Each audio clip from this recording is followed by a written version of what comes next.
O que lhe vem à cabeça quando o assunto é sobre tentativas de fuga do comunismo? Provavelmente os exemplos mais comuns são da antiga União Soviética, da Coreia do Norte ou até mesmo das pessoas que improvisam barcos para sair de Cuba. Porém, um exemplo atual e que chama muita atenção é a fuga em massa que está acontecendo nesse exato momento na nossa vizinha Argentina, ou, como provavelmente ficará conhecida em um futuro próximo, Venezuela do Sul. Desde que a Argentina passou a ser controlada por Néstor Kirchner, sucedido logo após pela sua mulher, Cristina Kirchner, o mergulho no abismo socialista foi profundo. Cada vez mais, regulamentações, burocracias e impostos foram sendo criados por lá, além do agigantamento do Estado e da política de controle de câmbio, seguindo o que foi feito por Hugo Chávez e Maduro na Venezuela. O penúltimo presidente da Argentina, Maurício Macri, foi eleito com a promessa de trazer mais liberdade e menos Estado para os nossos irmãos. Era um discurso animador, mas na prática, ele acabou não fazendo absolutamente nada. Agora, com a eleição de Alberto Fernandes, que nada mais é que um pau-mandado dos Kirchner, tal qual o Haddad teria sido de Lula, e com a pandemia do Covid-19, as coisas ficaram piores. A Argentina tem o lockdown mais prolongado do mundo, em vigor desde março de 2020, cujo término ainda parece estar bem distante. Ele proibiu as empresas de demitirem, pois caso os empregadores o façam, terão que pagar uma indenização em dobro ao funcionário. Como se não bastassem todas essas barreiras, agora também existe o imposto sobre grandes fortunas, mais uma tentativa desesperada de roubo estatal. O resultado de todo esse comunismo não podia ser outro: a fuga dos cidadãos.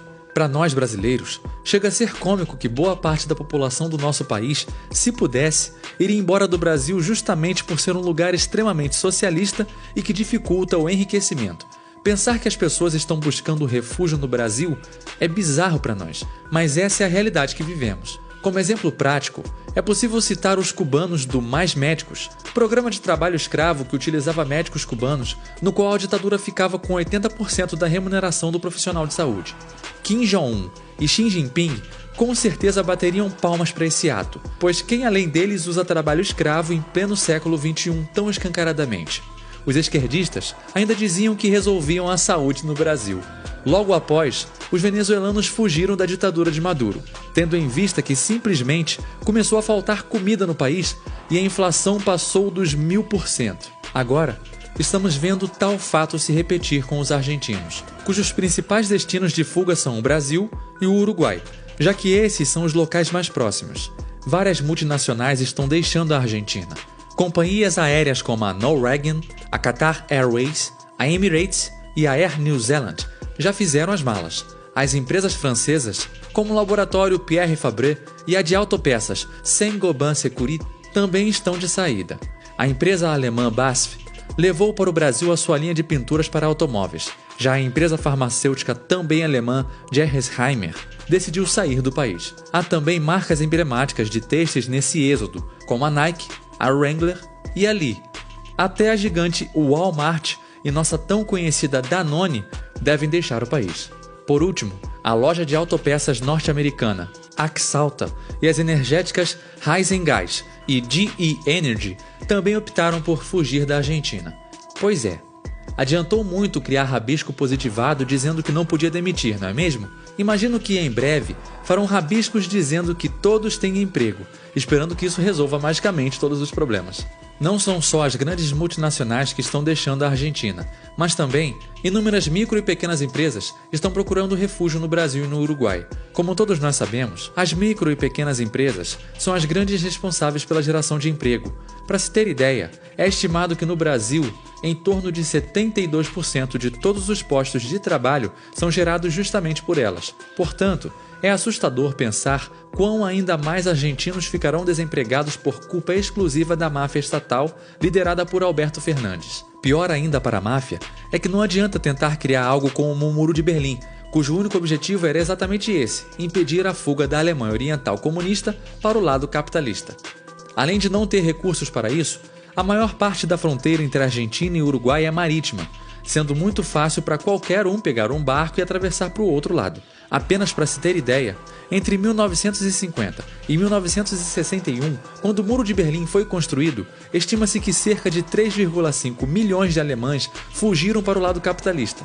É claro que esse número caiu drasticamente após a criação do muro e com o endurecimento da vigilância nas fronteiras. Qualquer semelhança com um presídio não é mera coincidência, pois esse sistema que impedia a fuga das pessoas do comunismo deixava qualquer prisão de segurança máxima no chinelo. Para escapar desse inferno, era necessário passar por um campo minado, algo que dificultava ainda mais o processo. Mesmo se o fugitivo conseguisse não ser explodido por uma mina, os guardas que faziam a segurança tinham permissão de atirar para matar. Um caso impressionante ocorreu em 5 de outubro de 1964, quando um grupo de cerca de 57 pessoas conseguiu cavar um túnel para o outro lado e fugir, sendo que este foi apenas um dos casos de fuga coletiva através de túneis. É tão curioso como é comum escutarmos a história de que o patrão que explora os trabalhadores, onde a CLT é tida como a grande responsável por garantir que condições análogas à escravidão não existam. Realmente, o socialismo é tão bom que as pessoas precisam ser fuziladas para impedir que sejam exploradas pelo capitalismo malvadão. O dólar, que sempre serviu como reserva de valor e termômetro com o qual os argentinos avaliam a saúde da economia, está cada vez mais escasso no país. Outra moeda que explodiu foi o Bitcoin, justamente para escapar do controle estatal sobre o dólar e também como forma de proteger o valor da moeda ante a desvalorização do peso. $1 vale mais de 150 pesos. As reservas do Banco Central argentino somam 42 bilhões, mas, desse montante, irrisórios 2,5 bilhões estão disponíveis ao mercado, sendo que a venda de dólares é totalmente controlada pelo governo. A Argentina teve a pior queda da economia da sua história no segundo trimestre. O produto interno bruto encolheu 19,1%. A queda argentina é ainda mais profunda porque acontece sobre uma base recessiva. O país alterna recessão e estagnação há anos. Isso não poderia ser diferente, dado que a extrema-esquerda sempre esteve no poder e o liberal eleito não fez porcaria nenhuma. A previsão para o ano é de um piso de queda de 12,5% do PIB. A economia per capita será equivalente no final do ano à de 1973, fazendo o país voltar ao mesmo patamar de 47 anos atrás. Como sempre, o socialismo é muito eficiente apenas em causar pobreza generalizada. De fato, em uma pesquisa recente feita pela consultoria de recursos humanos Randstad, 84% dos argentinos entrevistados afirmaram que consideram seriamente deixar o país. Como podemos observar no mundo virtual, a obrigatoriedade de compartilhamento de dados do WhatsApp está criando um êxodo virtual de usuários. Além disso, as medidas contra a liberdade de expressão impostas pelo Twitter também geraram um efeito de migração similar nas redes sociais. Não importa se o socialismo é no mundo real ou virtual, ele sempre irá fazer com que as pessoas fujam dele, pois ele é, antes de tudo, algo não natural. As trocas voluntárias e a liberdade é que são.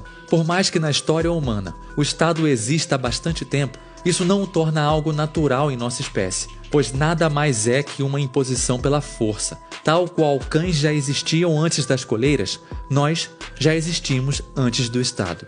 Um dia, o Estado não irá mais existir. Mas primeiro, precisamos ensinar a todos uma lição.